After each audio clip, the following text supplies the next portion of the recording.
Local officials say more than 1,000 people, mostly civilians, many children, were taking shelter in this theatre in the besieged city of Mariupol when it was bombed by Russian forces. Hundreds more were taking shelter in a swimming pool complex nearby.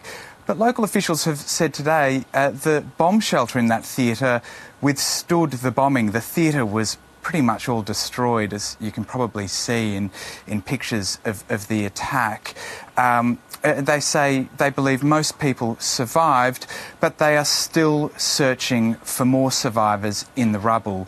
And we just won't know what the casualty figures are, because as you can see, night has fallen here and rescue efforts will pick up again in the morning. Russia denies responsibility for the attack. It blames a far-right Ukrainian paramilitary group called the Azov Brigade, but some really shocking details have emerged about that attack. Only earlier this week, satellite images showed a plea for protection, a plea for safety, with huge white writing on the ground outside the theatre in Russian, saying the words "children," a signal to the air to please leave the theatre in peace. Of course, that didn't happen.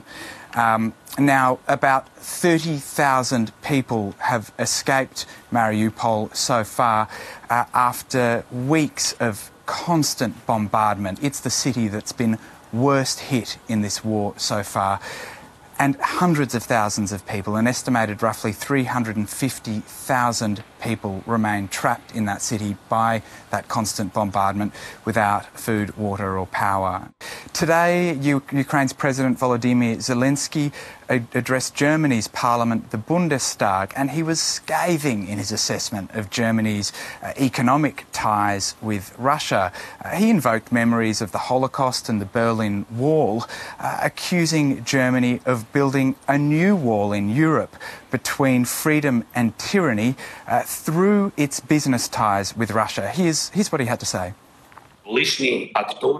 A former actor and US President Ronald Reagan once said in Berlin, "Mr. Gorbachev, tear this wall down." And I say the same thing to you, dear Chancellor Scholz. Destroy this wall. Give Germany the leadership that Germany deserves so that your descendants are proud of you.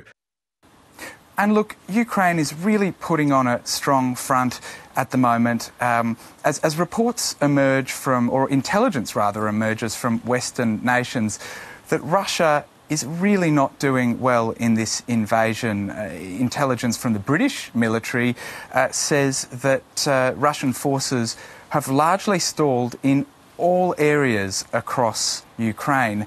And the US Pentagon says it estimates about 7,000 Russian troops have died. That's out of 150,000 soldiers that it estimates have crossed the border into Ukraine. So it's a very interesting time for Russia, particularly given it's in the fourth day of peace talks with Ukraine.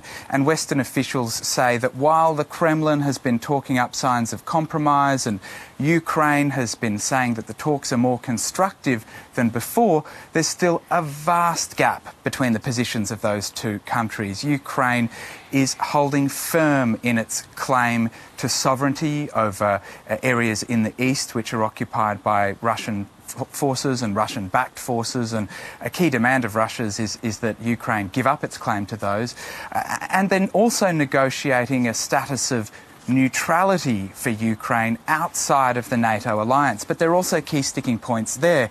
Ukraine wants a similar status to Austria and Sweden, which have small militaries, are still cooperative with NATO, and members of the EU, I should point out as well. And Russia wants no cooperation with NATO at all. So the prospects of any compromise appear to still be a long way off. Sean Rubinsztein-Dunlop reporting there from Lviv in western Ukraine. And you can also follow our coverage of the crisis in Ukraine online. There's a live blog on the ABC webpage with a timeline of events and reports from our correspondents on the ground. You can find it at news.abc.net.au.